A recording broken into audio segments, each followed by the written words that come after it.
Well, hey everybody, welcome to this edition of the Rich Eisen Show on Zoom. We're adapting, the we being me, and that's Chris Brockman. How are you today, Chris? You good? Hey, buddy, how's it going over there? Well, we're sheltered in place here in Los Angeles, which is Indeed. it's out of our show studio for the time being. So I figured let's do this show best we can on Zoom. You know, you and I have done a ton of this program throughout the days in different spots where we did a podcast in in a corner of NFL Network Studio One. We've done a podcast in a room that has now become, we all see what Around the League is and everything else on the NFL Media Group podcast scene. And we did it in a VO booth, right, Chris, back in the We day? sure did. With a shower curtain, mind you. Had the Rich Eisen podcast there, and then obviously last 5+ years in our El Segundo Hacienda as TJ Jefferson, our social media. So, but for the moment, because we're sheltered in place, you in your spot, me in my spot. This is my home office right here. Susie helped jerry rig this whole thing where the laptop's looking at me, and there's this reading lamp just lighting me up. How does that look? You look great. No shine whatsoever, and the beard is strong. I appreciate it. Yeah, beard game's getting a little Yeah, strong. yeah I'm going with a quarantine beard myself, so we'll see Right. how long this goes. Yeah. Okay. So I just figured, let's do this show best we can, as much as we can, and do a smaller version of it and adapt and put it out there on our YouTube and our social media feeds and see what people like. We've got Kurt Warner coming up shortly. He'll be zooming in from his home. And the news is just plentiful in the NFL, where, it's amazing. You take a look at the rest of the world pretty much stopping, and I've talked to a couple of members of the NFL front office scene and some really high up individuals in front offices. And last week it was uneasy for a lot of people to be putting out multiple millions of dollars of contracts to football players at a time where people are wondering about living paycheck to paycheck and wondering if this is tone deaf and wondering if this is something that fans are not appreciating. But I don't know about you, Chris. The number of people have tweeted at me about this show in particular, and what the NFL scene did last week while we're all sheltered in place. And the state of Michigan was the latest state to announce something like that. I mean, my timeline blew up. I don't know about you. Yeah, same with me. It's just funny. The world stops, but the NFL world keeps on moving, and I think it was good in a way because it gave us a break from what was going on in the outside world to think about what Tom Brady is going to do. The DeAndre Hopkins trade really set the sports world afire because it was the only thing going on. So we were really able to kind of sink our teeth into all these things and take, a few-hour break from the real world and focus on the NFL world. I welcomed it. I liked it.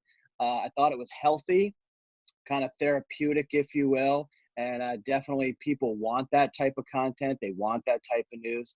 And I'm happy that we're able to give everyone an outlet. Zooming in. And in terms of that, Brady is going to be, from what I'm told, there's going to be an announcement in Tampa tomorrow. I don't know how they're going to do it. Maybe they'll Zoom. Maybe they'll have Tom and Bruce Arians 6 feet apart, 6 to 10 feet apart. I don't Yeah. know if Brady will be there, but I'm told tomorrow there is going to be an announcement, an official Wow. announcement, Tom Brady being a Buccaneer. And thus, on tomorrow's show, we are scheduled to have appear Bruce Arians. We'll be zooming in to talk about everything that we're reading. I mean, you're seeing Rick Stroud out of Tampa, and of course, Peter King putting more meat on bones about Seth Wickersham, too, as you piece everything together as to when things began to potentially fall apart in New England and how it all led up to, from what surprised me based on everybody's reporting, is that Arians and Jason Light, the coach and general manager of Tampa, didn't actually talk to Tom physically, talk to him until Wednesday, which is fascinating to me because Tuesday is when I was sitting on NFL Network, on live NFL Network television, where Jim Trotter's report first came across that the Chargers believed that they were out, barring any change of heart from Brady, that they were out, which left basically Tampa and that the day before, Donnie, Brady's agent in Tampa, started talking contract, and this was before any conversation happened between Brady and Arians, and that kind of took me back a little bit, and might actually lend a little bit more credence to the idea that maybe Brady and Peyton Manning spoke. I'd love to dig in a little bit on that, because Peyton knows Bruce Arians, Peyton knows Tom Moore, Peyton knows Clyde Christensen, and Brady apparently, according to all these stories, knew the offense. Like, he broke down all of their plays and all their personnel as Tom is beyond prepared, and then asked of Arians. The only thing he asked of Arians was the phone numbers of all his new teammates. And I saw that and I'm thinking, LFG, man, Tampa, like, fire the cannons. Like, that's where they really began to think that Brady is going to be a considerable difference maker. But the only question is, will he be able to get this thing into a way, as you can see, it looks like Kurt Warner's zooming in right now, a way to actually get to the Super Bowl, and it's just a fascinating development that I really can't uh, do anything but hope that we'll get to see on the field this fall, based on everything that's going Yeah. on in the real Yeah. world. But I honestly believe that this is a considerable difference maker, that you take a team like Tampa, and you take a team like Tampa that was 7-7 last year, and a team like Tampa that almost beat the Texans and Falcons, if not for Jameis Winston's carelessness, one would say, with the football. That team could have been a 10-11 win team last year. And if Brady comes in and takes care of the football and the schedule breaks right, as opposed to last year, maybe they are a 12 win team where, Brady has to stay healthy and all that. But there's one other thing, as I see Kurt's about again to join us here on the show. And then later on, you'll join back again, Chris, when Kurt chimes in. You'll just hop off and then you'll chime back in when Kurt's done. I want to talk about the running backs, Gurley, and of course, Melvin Gordon finding new homes, and then the rest of the news segment. We'll do our regular news segment best we can, and then Del Tufo might chime in towards the end of our Okay. three of us to Great. But the thing I can't help but notice is that Brady replaces Jameis, right? Right. Yep. What was Jameis's last pass as a Tampa Bay Buccaneer? Was it a touchdown? Pick six. Oh, it was a pick six. Game in overtime. What was Just Tom like his first career pass. Tom Brady's last pass as a New England Patriot?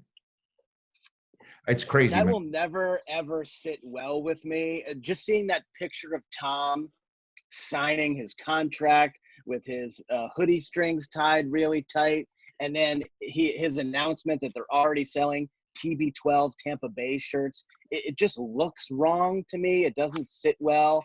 I'm not sure if I'm ever going to be over it as a Patriots fan, but I am really excited as a football fan to see what Tom Brady is going to look like in Tampa with all these weapons and Bruce Arians.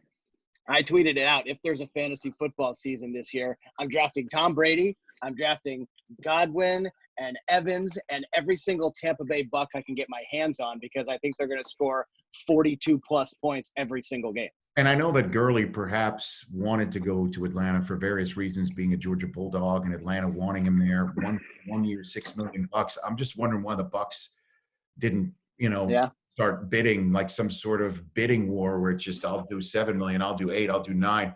I mean, it Gurley behind Brady with obviously Ronald Jones and everything else that they would have there would be so great. But all right, let's get Kurt on right now. We hop off and we'll get Kurt back on. We'll get Kurt here on this makeshift Zoom edition of the show.